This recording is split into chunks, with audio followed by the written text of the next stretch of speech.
Question అడగాలనుంది అనిల్ని. ఆ రోజు నుంచి నాకు అంటే ఉండిపోయింది, నేను ఇప్పుడు అడగలేదు అనిల్ని. అనిల్ నువ్వు కథ చెప్పా గుర్తుందా? కథ చెప్పిన రోజు గుర్తుంది కదా? కథ చెప్పినప్పుడు అంటే I said that incident but I never asked what he felt.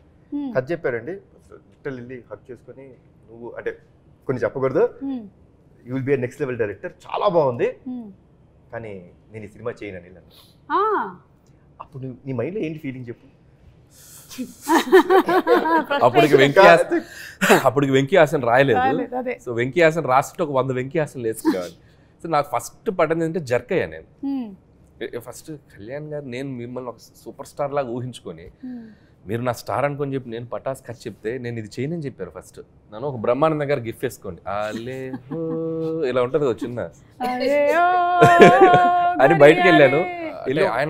ఆయన ఎందుకో ఫస్ట్ కథ విన్నప్పుడు ఇందాక ఆయన అన్నారు కదా, వీడు ఏదో ఈ ఇండస్ట్రీలో వీడు కొద్దిగా లాంగ్ టర్మ్ కనబడే డైరెక్టర్ ఒక ఫీలింగ్ ఆయన కనపడింది.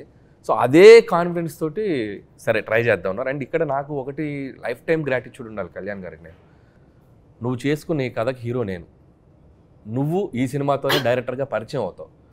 ఇండస్ట్రీలో ఈ సినిమా ఎవరు తీసినా తీయకపోయినా నందమూరి తారక రామారావు ఆర్ట్స్ మీద కళ్యాణ్ రామ్ ప్రొడ్యూసర్గా ఈ సినిమా నేను తీస్తా. ఇప్పుడు నేను ఓం తీసి నేను ఫైనాన్షియల్గా స్ట్రగుల్లో ఉన్నా కూడా నీ కోసం సినిమా తీస్తాను. ఇప్పటికీ గుర్తుంది నాకు గూస్ బంప్స్ ఆ డైలాగ్. నేను నీ కోసం సినిమా తీస్తా అంటే ఎక్కడో నా కెరీర్ గురించి నేను పడే తపనో ఏంటో తెలియదు.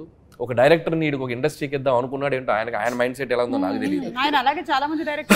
సో అంటే ఆయన చేయకూడదు అనుకోవచ్చు బట్ తెలీదు. But the result and now I'm feeling very proud. ఒక అనిల్ రావుపూడి అనేవాడు ఒక 10 yearsకి ఒక కెరీర్ చూసుకుంటే ఆల్మోస్ట్ కళ్యాణ్ గారితో స్టార్ట్ అయ్యి ఈరోజు I'm here. So this is I'm నాకు రీబర్త్ అంటే పటాస్ అంటే మా ఇద్దరికి.